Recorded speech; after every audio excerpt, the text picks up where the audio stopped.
Hey everyone, today we're going to tie the Hippie Stomper. This is a fantastic general all-purpose terrestrial. It's kind of a foam version of the old humpy that we all kind of hate to tie. And it's pretty easy to put together. It doesn't need tons of materials and you can tie it in tons of colors, sizes. It's a fun fly to have in your box and it catches a lot of fish. We're going to get started here. I'm tying this in a fairly large size, mostly because it's easier for you to see what's going on. But sometimes having a bigger size will bring up bigger fish too. This is a size 10, 001 from Umpqua.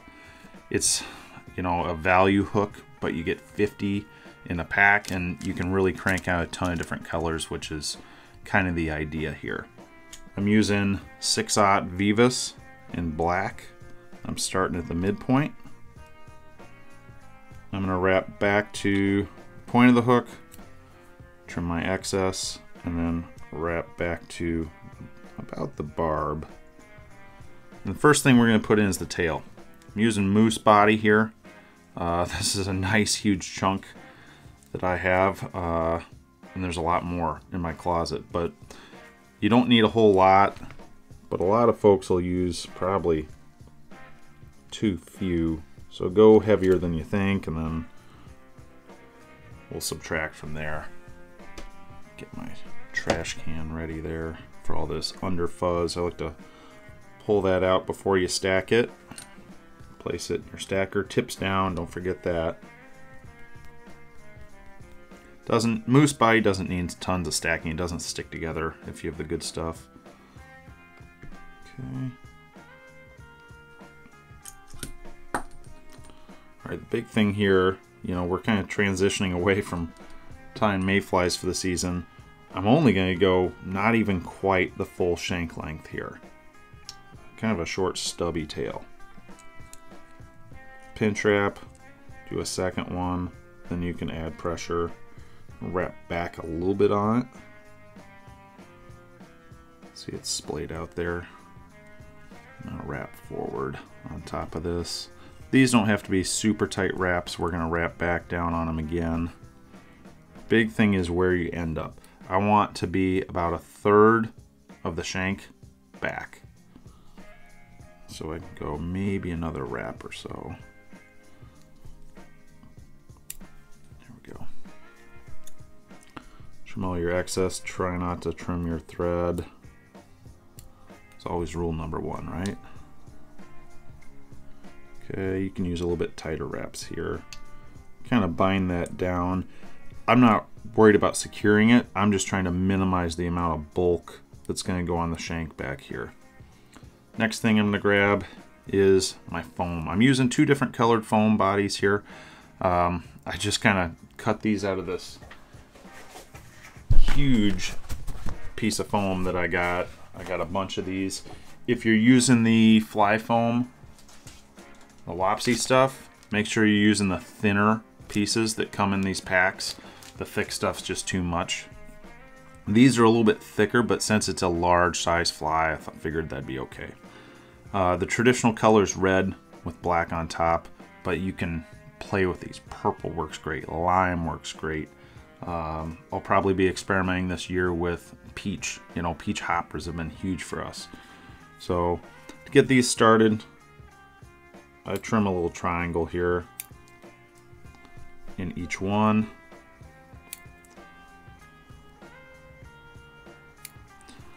Need to tie the black one in first because that's going to be folded over. That's going to be on the top. Don't forget that. Tie it in at the triangle. And after a few wraps, I'm actually pulling on this.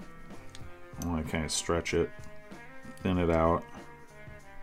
Wrap back to just about where the tail went in.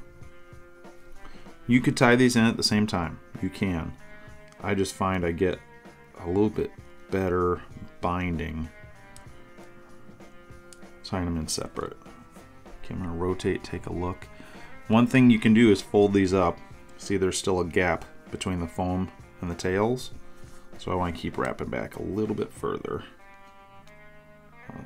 Both. I'm going to jump over to the... There we go.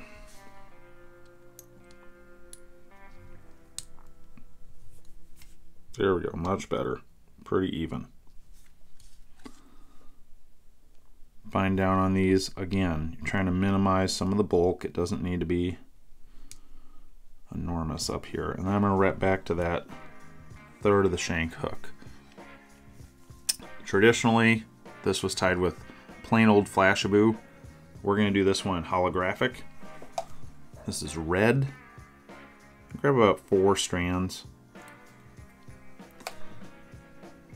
And try to drop them like I'm doing here. There we go. Find the middle, fold them over, and really do try and find the middle, because if you have 1 or 2 strands that are too short, it is not going to be fun trying to wrap this. Okay. I just bind it down a little bit because I'm going to wrap back and then forward. You can run these all the way back if you want. I wouldn't worry about that though.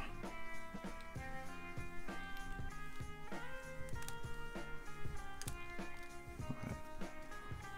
Wrap them back to the back here. You can use the rotary function if you want. It's just quick, easy. Don't have to tie anything off until I get back here.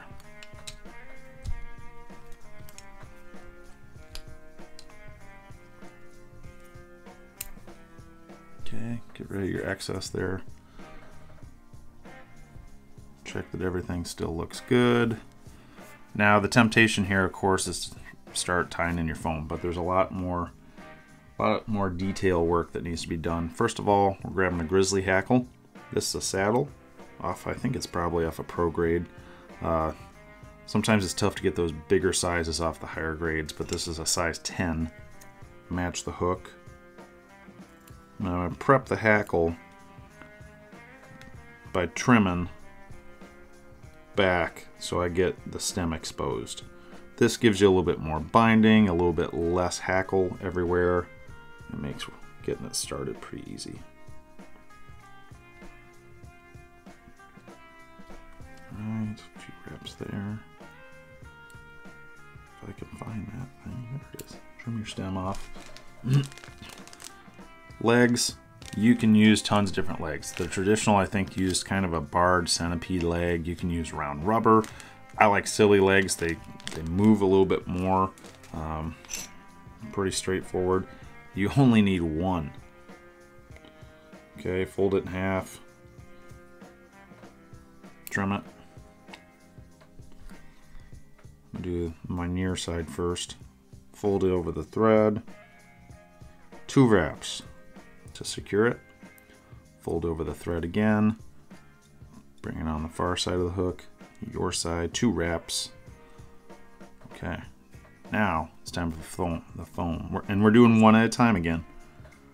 So stretch this. 2 wraps. Make sure you don't catch your legs. Stretch this.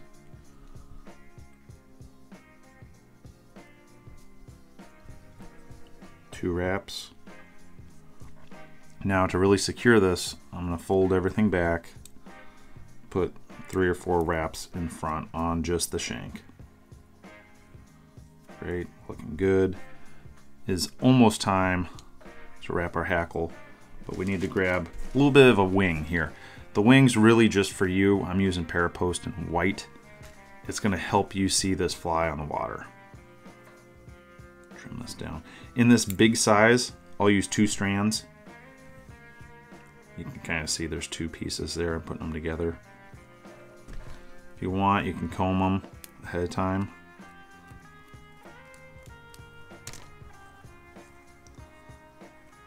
And you can just tie it right in the middle here.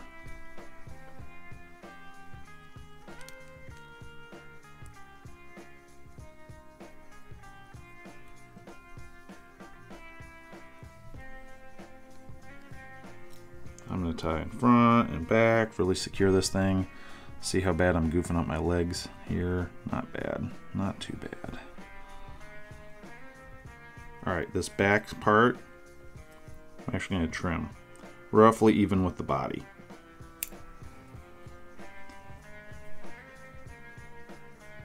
Now, I'm going to advance my thread up a little bit. towards the front, not all the way to the eye, almost.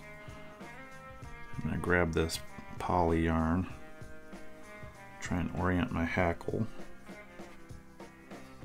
First wrap's the most important. You gotta sets the tone. 2, 3 wraps there. You can do 3 or 4. I'm gonna do 3. I'm gonna fold these back. 2. I'm gonna do 3 in front. That's just my way of doing it. It's probably not the original.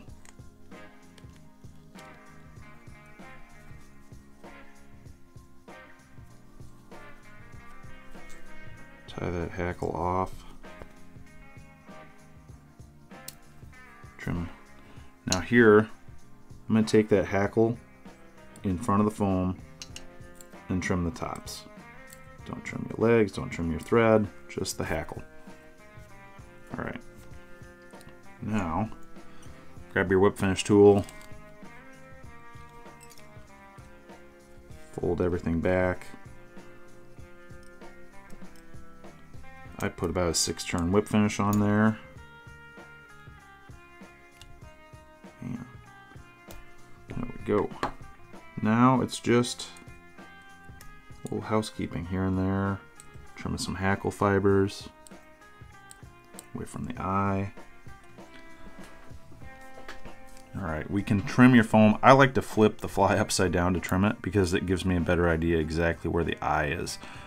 I want probably 2 eye lengths of extra foam on top. Okay. Now, I just did the red here. I want to flip it back up because if I reach under here, I might trim that whole wing.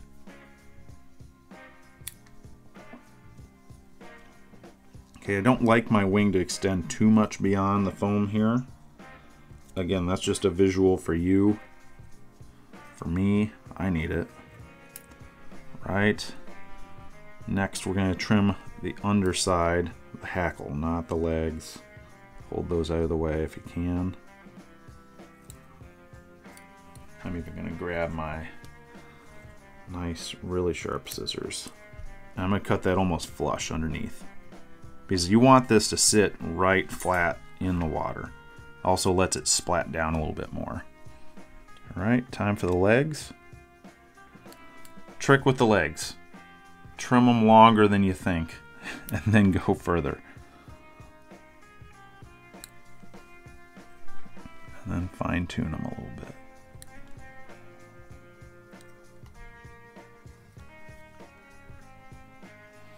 All right, that's the Hippie Stomper. Go fish it, let us know what you think. Play with the colors and send us some fish pictures, huh? Thanks for watching, everyone. Hope to see you out on the water or in the shop soon.